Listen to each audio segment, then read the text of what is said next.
예 있는 말로 경기도의 다양한 이야기를 풀어드리는 경기도는 Yes, Sir. 자, 이번 시간은 경기도에 또 많은 현안 문제들이 있습니다. 저희가 또 이야기를 해봐야 되겠죠. 현안 돋보기 시간입니다. 먼저 함께 하실 두 분을 소개해드리겠습니다. 먼저 문화체육관광위원회에서 활동하고 계시는 분이죠. 국민의힘 평택시 이학수 경기도 의원 어서 오십시오. 네, 안녕하세요. 경기도민이 학수고대하는 이학수, 경기도민이 학수고대하던 일을 해결하는 이학수 의원입니다. 자, 그리고 그 옆에는 평택항 발전협의회 공동대표이신 윤병원 도선사님 어서 오십시오. 20대 초반부터 외양선에서 항해사와 선장을 20년 동안 했고 그 이후에 도선사가 돼서 약 27년간 인천항하고 평택항진항에서 도선사로 일했던 윤병원입니다. 이제는 퇴직 후에 재능 기부로 해양 항만에 관한 자문이라든가 이런 재능 기부로 전업을 했습니다. 반갑습니다. 예, 반갑습니다. 자, 이학수 의원님, 그 문화체육관광위원회에서 활동하고 계신데요. 지난 2월이었죠. 그 경기도 스포츠 후원 활성화 지원 조례를 대표 발의하셨습니다. 전국 최초로 제정 공포하셨는데 어떤 조례인가요? 제가 대표 발의한 이 조례는 전국 최초로 이제 스포츠 후원을 제도화한 조례입니다. 그러니까 요즘은 보면 생활체육도 되게 활성화돼 있는데 그 어려움들이 되게 많고 또 이제 재능 있는 선수들이 또 이제 재정적으로 좀 어려운 부분이 있어서 그런 부분들이 좀 많아서 좀 그런 부분을 좀 만들어줄 수 있는 조례가 있을까라고 생각을 해서 찾아봤었고요. 그리고 공공재원만으로 이제 한계가 있는 스포츠 분야에 민간 후원이 활성화되도록 행정적, 재정적 이제 기반을 마련한 건데요. 스포츠 메세나처럼 기업이나 개인이 스포츠를 후원할 수 있도록 장려하고 후원자에 대한 보상 협력 체계 구축, 홍보, 교육까지 담아낸 의미 있는 조례입니다. 이를 통해 스포츠 후원 문화가 더욱 활성화되길 기대합니다. 그렇죠. 이제 재능은 있는데 그 재정적 어려움 때문에 자기가 원하는 걸 못한다. 이걸 우리 사회가 또 지원을 해줘야 되겠죠. 네, 정말 슬픈 일이죠. 맞습니다. 자, 그 지역구가 이제 평택시인데요. 요즘 그 평택시 어떤 현안 문제가 있을까요? 제가 활동하고 있는 평택시 같은 경우는 이제 평택호 관광단지나 그다음에 또 현덕지구 이게 좀 조속히 좀 개발될 수 있도록 좀 노력을 해야 될 것 같고요. 또 그 중에서도 이제 가장 중요한 건 이제 평택항, 그러니까 경기도의 유일한 국제무역항이잖아요. 이런 부분들, 그러니까 평택항을 중심으로 한 배후 물류단지 개발, 교통, 인프라 확충이라든지 그러니까 다양한 과제들이 좀 있습니다. 특히 평택항은 이제 수도권 물류를 떠받치는 중요한 관문 항만이지만 배후 시설 부족, 접근성 문제 등으로 경쟁력이 좀 저해되고 있다고 지금 보고 있거든요. 이런 문제들을 해결하기 위해 도정과 긴밀히 협력하고 좀 있습니다. 또 최근에는 해양 레저 관광도 키우기 위해 해양관광진흥조례도 발의했고 그 일환으로 시민 친수 공간 조성, 그다음에 항만 인식 개선 프로그램도 함께 추진 중입니다. 네. 방금 의원님께서 말씀하신 것처럼 평택항은요, 우리나라 대표 무역항 중에 하나입니다. 큰 항구죠. 그래서 오늘 이야기는 평택항과 관련된 이야기를 좀 나눠볼까 합니다. 먼저 제가 오늘 함께 해주신 그 윤병원 도선사님을 평택항 발전협의회 공동대표다라고 소개를 해드렸는데 도선사십니다. 저희 이제 방송을 보고 계시는 분들 가운데서 도선사가 무엇인가 궁금해하시는 분들이 계시거든요. 어떤 직업인가요? 예. 도선사에 대해서 묻는 사람들이 참 많습니다. 궁금하신 바에. 시간을 좀 할애하겠습니다만 이제 국가 간의 무역이 늘어나고 옛날에는 뭐 원자재 상품만 하던 게 이제 중간재까지 이동이 많아졌습니다. 그러다 보니까 대량 물류를 해야 되는데 이게 선박으로 이동을 합니다. 그런데 선박이 그런 많은 물류를 처리하다 보니까 500년 전쯤에는 대항해 시대 때는 3,400톤 선박이 그 대세였는데 2차 대전쯤에는 한 3, 4천 톤으로 늘어나더니 이제 그게 20만 톤 이렇게 선박이 많이 커져버렸습니다. 선장이 직접 조선을 하는 게 어렵죠. 그래서 항만 같은 이런 좁은 곳에 이렇게 오면 그 항만을 잘 알고 있는 도선사가 선장 대신해서 이제 선박을 지휘해야 됩니다. 그런 직업을 갖는 게 이제 도선사인데 우리나라에는 270명 정도의 도선사가 있고 세계적으로는 8,300명. 많은 숫자는 아닙니다. 그러다가 보니까 좀 희소성이 좀 특별한 직업이라서 사람들이 궁금해하는 것 같습니다. 그러니까 뭐 이제 솔직히 처음 가는 항구 같은 경우에는 그 바다 밑에 어디에 암초가 있는지 어디에 뭐가 있는지 알 수가 없으니까. 그렇습니다. 그러니까 이제 우리식으로 쉽게 얘기하면 쉽게 큰 배가 파킹을 할 수 있도록 도와주시는 정말 중요한 역할을 하시는 분들이죠. 그렇습니다. 네. 배 크기가 3, 400m까지 늘어나니까 어디 그게 크기가 400m라고요? 예. 그게 배겠습니까? 스타디움이지. 그렇죠. 그래서 네. 이런 배들을 갖다가 운항하는 이 특별한 전문가가 필요합니다. 예, 물론 선장 경험을 가진 사람들이 하고 있지만은 그래서 도선사라는 직업이 좀 각광을 많이 받게 되는 거죠. 어떻게 보면 큰 뭐 이런 배의 눈 역할을 해주시는 분들이시군요. 그렇습니다. 네. 선장 대신 지휘를 합니다. 네, 정말 훌륭한 일을 하고 계십니다. 자, 그래서 오늘은 두 분과 함께 평택항의 발전과 또 해양장 활성화 방안을 한번 논의를 해보도록 하겠습니다. 그럼 오늘 주제 화면으로 만나보시겠습니다.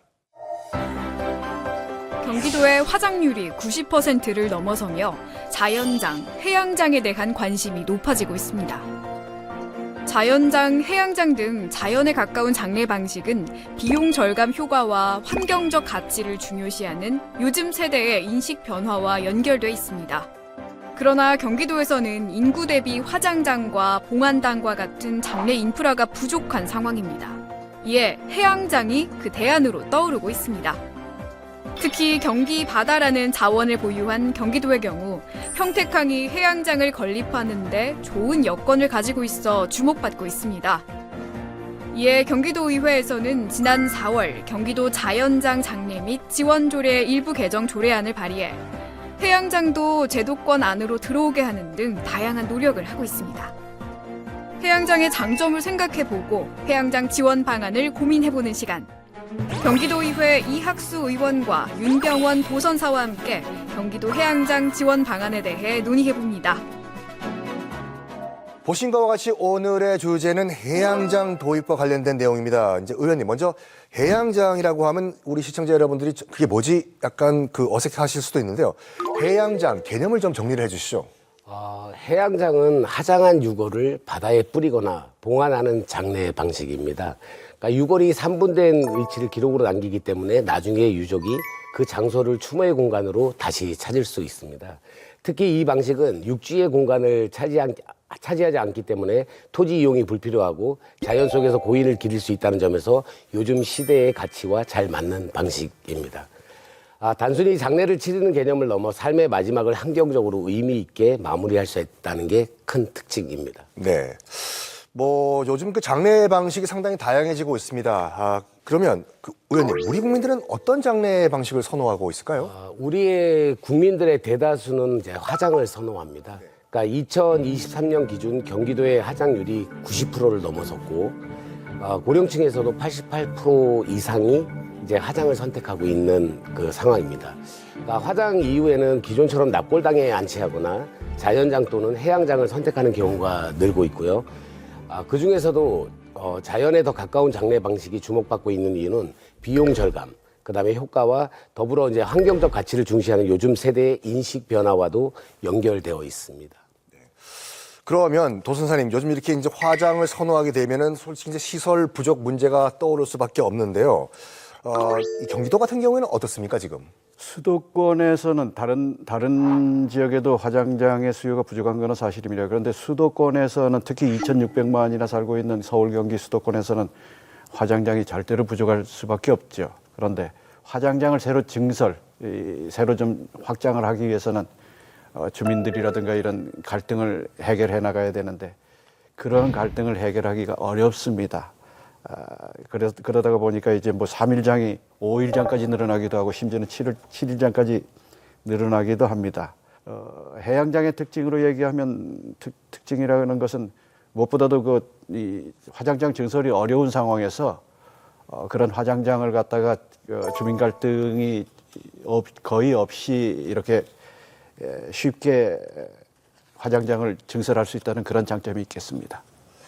근데 그 화장시설과 이제 우리가 납골당이라고 하는 봉안시설이 부족해가지고 3일장을 못 치르고 5일장을 치른다라고 말씀하시니까 걱정이 정말 되는데 이러다 보니까 이제 해양장에 관련된 관심이 높아지고 있습니다. 의원님, 정부의 장사에 대한 개정안이 국회 본회의를 또 통과했다고요? 네네. 근데 작년에 이제 국회에서 장사 등에 관한 법률이 개정되면서 해양장이 공식적인 장례 방식으로 인정받게 되었습니다. 그러니까 이전까지는 일부에서만 이제 제한적으로 운행되거나 제도적 불확실성이 있었는데 이제는 합법적인 절차와 기준을 갖춘 새로운 방식으로 이제 자리매김할 수 있게 된 거죠. 네. 일단 뭐 의원님 말씀하신 것처럼 그 해양장을 뭐 설립 실행하는 거에 대한 일단 법적 근거는 마련이 된 것 같습니다. 도 선생님, 조금 더 구체적으로 말씀을 해주시면 감사하겠는데 일단 유골을 산분, 그러니까 바다에 유골을 뿌리는 것을 알겠는데요. 그 절차가 있겠죠? 예, 그렇습니다. 그런 절차라는 그런데 해양장이라든가 자연장이라고 하는 해양장이라든가 그다음에 수목장이라든가 하는 것은 전부 다 사실은 화장의 방식입니다. 화장한 유골을 갖다가 수목 근처에 뿌리면 수목장이고 그다음에 바다에 이렇게 상고를 하게 되면 해양장이 됩니다. 그런데 지금 현재까지는 산골까지만 하고 있는데 앞으로는 이제 산골보다도 더 중요한 거죠. 화장 자체를 선박에서 하는 이런 걸 갖다가 같이 이제 시행을 해야 되는데 그러다 보니까 특정한 아무 바다나 이렇게 할 수는 없는 거고 특정한 이 바다에서 하도록 그렇게 법을 정했습니다. 법을 정했는데 첫 번째는 육안으로부터 5km 이상 떨어진 장소, 5km 이상 떨어진 그 바다에 해야 되는 건데 그런 바다가 그렇게 많지는 않습니다. 그 다음에 두 번째는 그 바다가 5km 이상 떨어진 바다가 어장이나 양식장으로 이용되지 않는 바다여야 됩니다. 바다여야 되는데 우리나라 연안의 바다 중에서 어장이나 양식장이 아닌 바다는 항로를 제외하면 사실상 없습니다. 찾기가 어려운 상황이죠. 그다음에 세 번째는 대형 선박이 출입항하는 그 항로하고 이 항로에 지장이 없어야 됩니다. 지장이 없어야 되는데 그런 점에서 평택항에는 좀 상당히 유리한 그 소형선 통항로라는 게 있습니다. 그래서 경기 바다에 있는 평택항에서 그 소형선 통항로를 이용해 가지고 이 해양장을 활성화시켜 가지고 특히나 2,600만이 살고 있는 가장 화장 수요가 많은 경기도의 화장장 부족 문제를 한번 해결해 보기 위해서 지금 진행을 하고 있습니다. 방금 도 선생님께서 그러면 바다에서 화장을 한다라고 말씀하셨는데 그러면 화장 시설을 어떻게 뭐 선박 위에 설치를 하는 건가요? 그렇습니다. 화장 시설을 육상에 이렇게 화장 시설을 한 것을 여태까지는 그렇게 하고 있었는데 수요에 따라서 화장 시설을 증설을 해야 되는데 이 증설하는 게 이 주민 갈등으로 너무 어려우니까 그런 주민 갈등이 없는 바다 선상에서 화장 시설을 만들어 가지고 하게 되면 비용도 적게 들고 육상에서는 1,500억 정도를 들여 가지고 이렇게 화장 시설을 좀 증설을 하고 싶다라는 이 지자체가 제안을 해도 참 큰 돈을 제안을 해도 어려운데 바다에서 선박에서 직접 해양장을 하는 것은 대략 한 200억 정도의 선박을 가지고 할 수 있으니까 이 비용이 초기 비용이 많이 절감됩니다. 그래서 그런 부분에 관심을 가지고 지금 진행하고 있는 겁니다. 그 비용 절감도 우리가 이룰 수가 있다라고 말씀하셨는데요. 의원님, 그러면 우리나라에서 이 해양장을 실시하고 있는 곳이 지금 있을까요? 국내에서는 인천 연안부두하고 그 부산 그 수영만 요트경장에서 해양장을 시행되고 있습니다. 특히 인천은 수도권 시민들도 많이 이용을 하고 있고요. 1년에 수천 명 이상이 해양장을 선택하고 있는 것으로 알고 있습니다. 경기도도 경기바다라는 큰 자원을 보유하고 있기 때문에 평택항이나 하성, 시흥, 안산, 해역 등 적합한 지역을 지정해 도입을 준비하면 충분히 실행 가능하다고 봅니다. 네. 자, 이제 법적인 문제도 해결이 됐으니까 이제 그 해양장 도입에 대해서 우리가 긍정적으로 한번 평가를 해봐야 될 것 같습니다. 그래서 저희가 해양장의 장점이 무엇인지 차트로 한번 준비를 해봤습니다.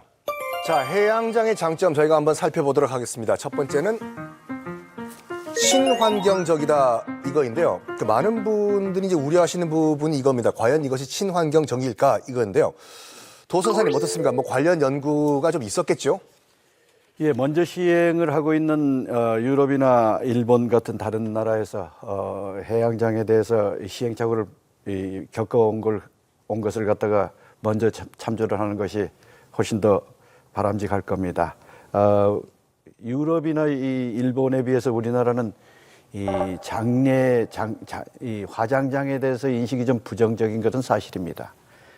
가령 유럽 같으면 거주 구역에 있는 성당이나 사원에도 묘지를 만들고, 일본 같은 데는 이 울타리 안에도 가정 묘지를 만들어도 그렇게 부정적이 아닌데, 우리나라는 이 묘지 주변에는 농지를 제외하고는 묘지 주변에는 이 체육시설이나 다중시설까지도 좀 거부게 합니다. 그래서 이 해양장을 하는 이 수역을 갖다가 해안으로부터 5km 이상으로 이렇게 지정을 했고, 그러다가 보니까 이 거주구역하고 많이 떨어져 있어서 좀 주민들의 그 거부감이 좀 줄어드는 것은 사실입니다. 해양장은 어떻게 보면 인류시원이라고 할 수 있는 그 바다에 상고를 하는 것은 조성률을 따라서 이렇게 흩어지기 때문에, 이 상고를 해도 조성률을 따라서 흩어지기 때문에 이 바닷가의 조약도를 이렇게 보시면, 조약도를 보시면 그게 깎여가지고 석분이 이렇게 이 모래나 석분으로 이렇게 흩어지는데, 실제로는 그런 게 아무 흔적도 없이 이렇게 바다가 포용을 하거든요. 그렇게 포용하는 그런 그 상골이 어떻게 보면 또 불교에서 말하는 업장소멸로 이렇게 될 수도 있고, 해양장의 경우는 한번 해양장을 하면 유족의 가슴 속에만 남는 것이 장점이자 단점이라고 할 수 있겠습니다. 네. 참 의미가 있는 말씀하셨습니다. 이게 지구상에 있는 모든 생명체의 고향은 바다죠. 그 바다로 다시 돌아간다는 것이 의미가 있는 것 같은데, 그럼에도 불구하고 의원님, 일단 뭐 우리가 이제 매장을 한다든지 납골당에 이제 고인을 모시는 것은 보고 싶을 때마다 찾아가기 위해서 이제 거기에 모시는 거거든요. 근데 바다가 넓으니까 이제 어디다 뿌렸는지 이제 모를 경우가 있는데, 그건 좀 아쉬운 부분이 아닐까요? 아마 그런 우려도 하실 수 있다고 생각을 하는데, 하지만 해양장에서는 6월 3분 지점을 이제 GPS로 기록을 하고요. 그다음에 유족에게 추모 증명서도 이제 제공을 합니다. 그러니까 이외에도 추모를 위한 모바일 웹이나 웹사이트를 통해 3분 위치를 공유할 수 있고, 디지털 추모 서비스와 연계해 남기신 분의 기억할 수 있는 시스템을 좀 마련하고 있습니다. 오히려 물리적인 봉화 시설보다도 기억과 추모가 유연하게 이루어질 수 있을 것 같습니다. 정말 이제 그 고인이 이제 보고 싶으면 그 산분한 자리에 갈 수는 있다, 이 말씀이시죠? 네네. 네. 자, 두 번째 한번 공개를 해보겠습니다. 두 번째는 바로 경제적이다 이거인데요. 도선사님, 그러면 이 화장 시설을 만드는 것보다 더 경제적이다 이 말씀이시죠? 그렇습니다. 조금 전에도 말씀드렸습니다만, 이 화장장을 증설하기 위해서 지자체가 1,500억을 제시해도 쉽지 않은 것이 사실입니다. 그런데 선박에서 화장 시설을 만들어서 선박에서 화장을 하는 그런 경우는 대략 육상의 화장장 한 화장장 정도 해당되는 걸 선박에 200억 정도의 돈을 들여가지고 선박에서 화장을 할 수 있도록 합니다. 그런데 이 선박에서 화장장을 하는 장점은 건조기간이 육상 화장시설에 비해서 무척 빠릅니다. 1년이면 충분하고, 그 다음에 또 수요에 따라서는 추가 선박을 더 건설할 수도 있고, 별 갈등 없이 추가 선박을 건설할 수도 있고, 또 필요 없으면 다른 필요한 곳으로 이동을 시키거나 고철로 폐선할 수도 있고, 그래서 수요를 조정할 수 있기 때문에 선박에 의한 이거 해양 화장장이 갖는 장점이라고 할 수 있겠습니다. 그러니까 저희가 이제 뭐 공동묘원에 이제 그 매장을 한다든지 납골당에 모실 경우에는 뭐 이른바 관리비를 또 내야 되거든요. 그런데 이 해양장 같은 경우에는 관리 비용이 거의 없다고 볼 수가 있는 건가요? 그렇습니다. 화장장 건설 비용이 월등하게 적은 대신에 선박 운항 비용이 좀 추가되는 면은 있지요. 그렇지만은 유족의 입장에서 본다 그러면 불필요한 장려 기간이 단축되고, 그다음에 한번 바다에 봉안하면 아까도 말씀드렸습니다만 유족의 가슴에 담아두는 것 외에는 추가의 비용이 필요가 없습니다. 요즘 세대를 아들, 딸 구분 없이 하나만 낳는 세대라고 그러는데, 이런 핵가족 세대에서 소위 MZ세대에 적절한 방법이라고 생각됩니다. 무엇보다도 큰 장점은 그 유족의 선택권이 기존의 육상 화장장만 있는 상황에서보다 해양장이라는 이 유족의 선택권이 하나 더 늘어나는 것이 큰 장점입니다. 그렇죠. 그 선택은 유가족들이 하는 거니까요. 네. 자, 세 번째 보겠습니다. 마지막 키워드는 지역 갈등이 적다인데 의원님 이건 어떤 이야기일까요? 네, 맞습니다. 그 기존 하장장이나 봉안 시설은 우리 동네는 안 된다라는 님비 현상이 일어납니다. 그러니까 우리 동네 들어오면은 싫고 남의 동네 들어가면 괜찮다라는 이제 그런 이기주의적 발상들이 나올 수밖에 없는데요. 하지만 해양장은 이제 바다에 진행되기 때문에 지역 주민들과의 갈등 요소가 거의 없다고 봐야 되겠죠.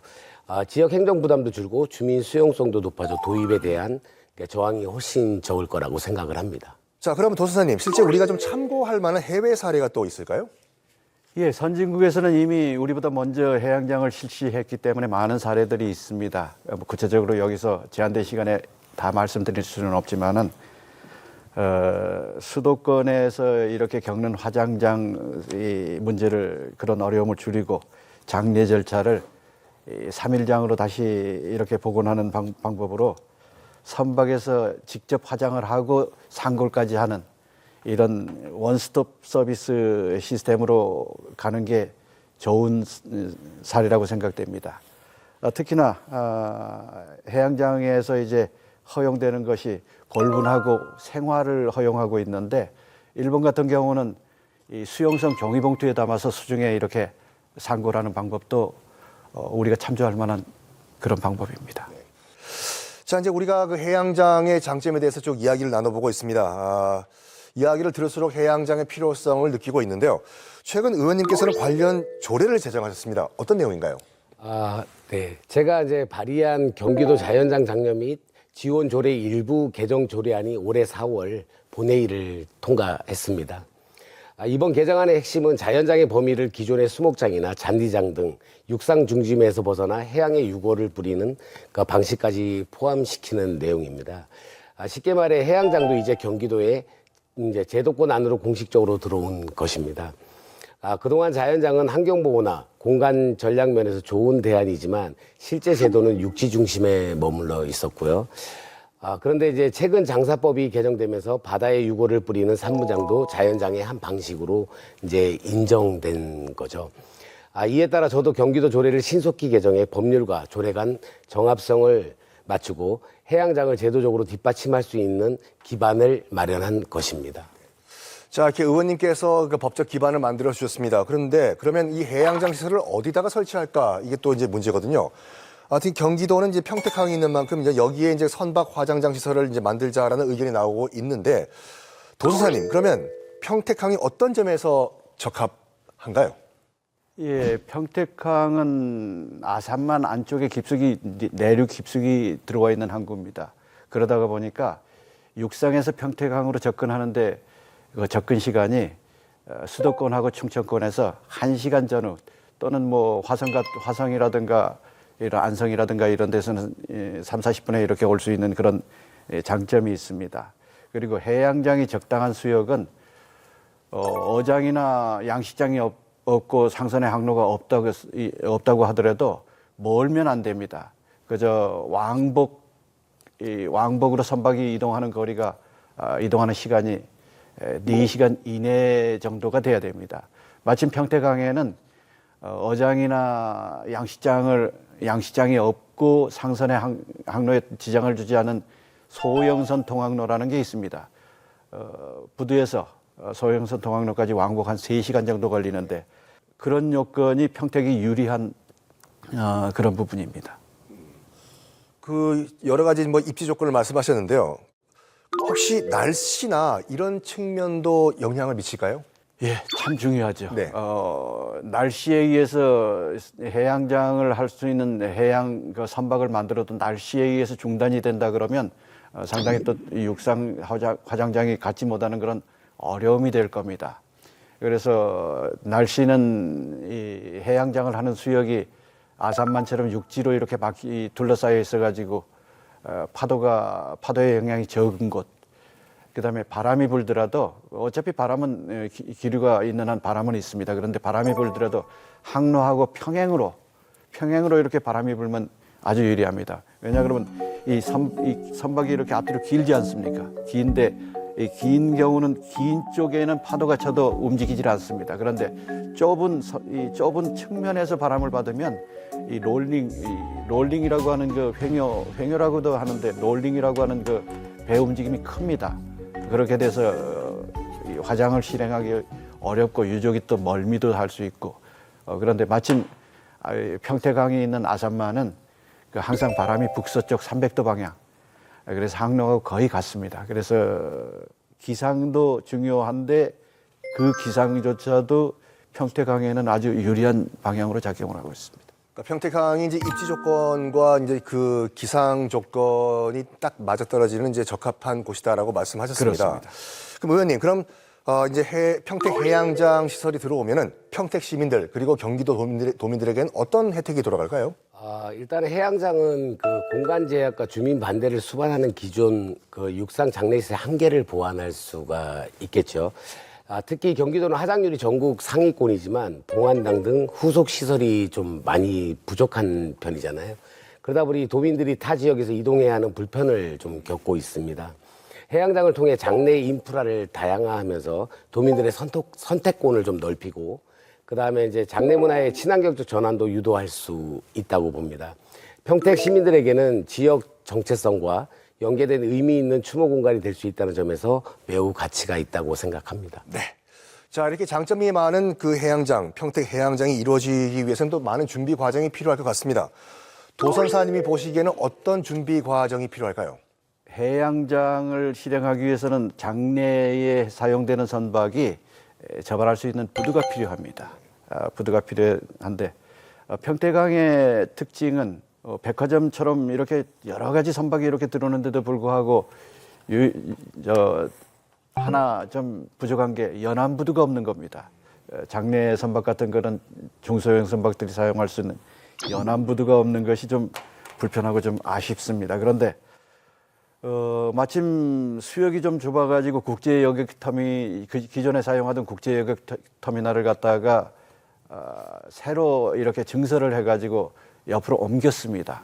옆으로 옮기고 기존에 사용하던 국제여객 터미널 건물이라든가 주차장이라든가 함선 계류 시설을 이제 어떻게 써야 될까가 걱정스러울 겁니다. 그런데 평택항에 없는 연안부두로 전용을 해서 활용을 한다면 평택 시민들이 경기 바다의 친수 공간이나 섬들로 이렇게 나갈 수 있는 방법이 생기고 그다음에 해양장도 할 수 있고 좋은 결과가 될 거라고 생각됩니다. 그래서 지금 우리 평택항 발전협의회에서는 평택시에 국제여객 터미널을 연안부두로 좀 활용을 하자라고 지금 계속 건의를 하고 있습니다. 네. 두 분 말씀 들어보니까 해양장 장점이 상당히 많습니다. 근데 이 방송 보시는 분들도 해양장 오늘 처음 들었다 하시는 분들이 분명히 계실 거거든요. 그래서 홍보가 좀 필요해 보이는데요. 의원님, 앞으로 어떤 계획이 있으신가요? 앞으로 해양장에 대한 도민 인식을 높이기 위해 경기도에 적극적인 이제 협조를 요청할 계획이고요. 먼저 홍보 콘텐츠와 교육 자료를 제작해 도민 대상 설명회, 그다음에 지역 축제, 그다음에 이제 교육기관 등을 통해 적극적으로 활용할 수 있도록 요구하겠습니다.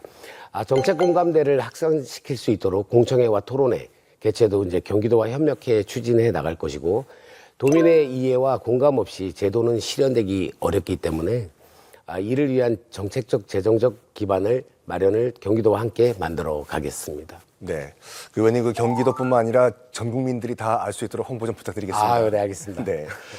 의원님, 의정 활동도 이제 1년 정도 남았습니다. 세월 참 빠르죠? 네, 정말 빠른 것 같습니다. 나오신 김에 우리 또 경기도민 그리고 평택 시민께 또 한 말씀 부탁드리겠습니다.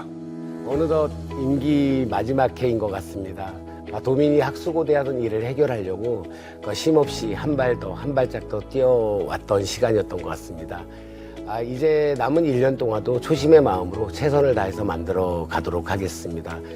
경기도민의 삶의 질이 높일 수 있고 경기도민이 한 단계 성장할 수 있고 문화적으로 혜택을 받을 수 있고 또 삶에 있어 즐거움을 가질 수 있도록 이학수 도요는 끝까지 최선을 다해서 만들어 가도록 노력하겠습니다. 고맙습니다. 네, 감사합니다. 자, 오늘 현안 돋보기에서는 경기도 해양장 지원 방안에 대해서 이야기를 나눠봤습니다. 이 해양장, 인간의 존엄성은 끝까지 지킬 수 있는 좋은 장래의 문화로 정착하기를 한번 기대를 해보겠습니다. 오늘 함께해 주신 이학수 경기도 의원 그리고 윤병원 도선사님 감사합니다. 고맙습니다.